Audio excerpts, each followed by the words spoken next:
The real significance of the Biden win, The Hindu. The Indian media has analyzed the impact of a Joe Biden presidency on relations between the United States and India in some detail. Most commentators are right in saying there will be little overall change, and what there is might be marginally beneficial. India will remain a potential ally in a troubled neighborhood. Defense and counterterrorism cooperation will continue, as will trade negotiations, and there will be greater potential for cooperation on climate change. Also read. They are also right in saying that there will be no more free passes for the Narendra Modi administration on human rights, in particular the targeting of Muslims, Islam and Kashmir, and right too in saying that while the Biden presidency will raise these issues with Indian counterparts, they will not significantly impact on other areas of cooperation. Also read, Joe spotting the nuance. Yet, in making these points, most commentators miss the nuance. Contrary to the Bharatiya Janata Party's projection, US-India ties did not strengthen under the Modi-Trump administrations. Mr. Trump weakened the US's ties to most countries, and India was no exception. The only moment at which US-India ties really did display strength was during the Singh-Obama administrations. At that moment, India was no longer a potential ally for the US, it was an ally, period. It is not that both countries did not strive for better ties earlier. Since the Cold War ended, the two countries have stressed common interests. But the process of outlining and acting upon these interests has been frustratingly slow. The first breakthroughs came during the Clinton-Vajpayee years, but they were in the nature of getting to know each other. Bill Clinton was eager, but India's traditional caution, coupled with Atal Bihari Vajpayee's long silences, baffled US policymakers. Manmohan Singh's willingness to stake his entire political capital on the US-India civil nuclear agreement made US policymakers sit up. But the timing was off. The Bush administration depended on Pakistani cooperation for its war in Afghanistan, and India's importance was mostly as a lever to pressure Pakistan. The chief progress was in trade, and it was considerable, with US-India trade hitting close to $40 billion. The Obama era. It was only when Mr. Obama was elected president in 2009, with Mr. Biden as vice president, that ties truly deepened. Between 2009 and 2014, US-India trade nearly doubled. The US agreed on a strategic partnership with India, supported India for permanent membership of the UN Security Council and the Nuclear Suppliers Group, helped it become a member of the East Asia Summit, promoted Indian engagement in Afghanistan and opening to Central Asia, encouraged the European Union to engage more closely with India, and strengthened military-to-military ties in the Indo-Pacific region. Post-2014, when the Modi administration came to power, most of these initiatives whittled down, including even counterterrorism cooperation. US military strategists were surprised by the weakness of India's surgical strikes on Pakistan in 2016 and 2019. This year, they were astonished by the Modi administration's quiescence on Chinese intrusions into Ladakh, arguably the gravest security threat to India since the 1962 Sino-Indian War.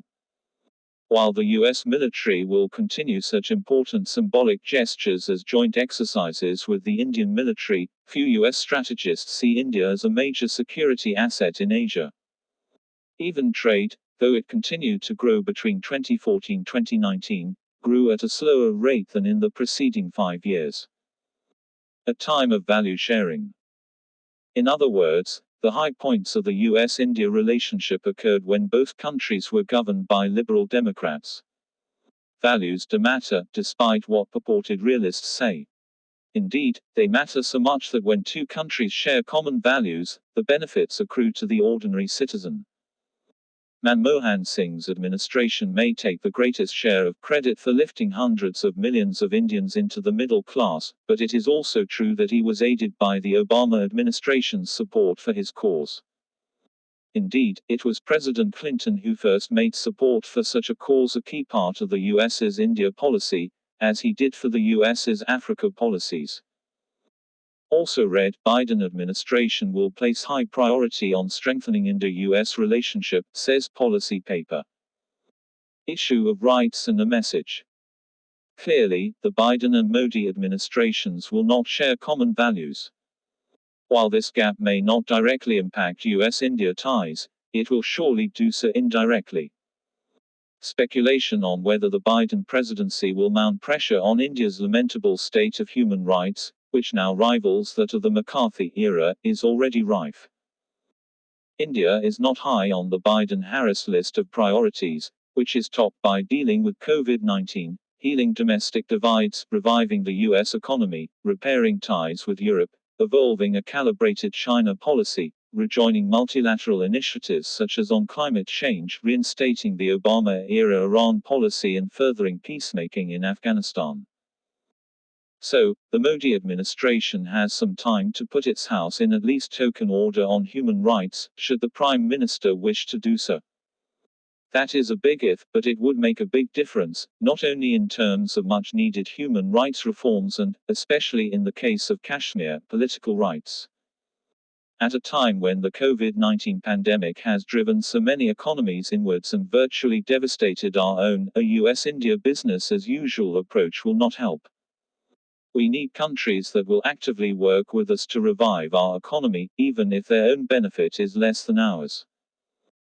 For a troubled Democrat such as myself, however, the real significance of this US election is not how it will impact US-India ties but whether it can re-energize our democratic values. Mr. Biden's win shows that even under an autocratic administration and deeply polarized society, such as the US had, appeals to unity based on compassion, decency and hope, as Kamala Harris put it, can succeed. This is a lesson that our opposition parties, independent institutions and civil society should take to heart. As we slide rapidly into autocracy, and are as deeply polarized as the US, if not more, we desperately need leaders who will appeal to our better rather than baser instincts. It should give our opposition leaders inspiration that the Biden-Harris message of healing, civility and responsibility instantly struck a chord. They too can refuse to sink to the era of demonization, as Mr. Biden put it, no matter how much our hate-filled trolls tried to draw them in. A last takeaway.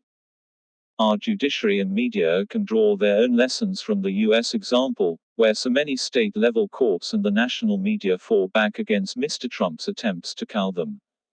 They paved the way for this election result. And for those of us members of civil society who care, here is the comforting Biden-Harris message: all is not lost, it never can be. Maybe Bihar will reinforce the point. Radha Kumar is a writer and policy analyst.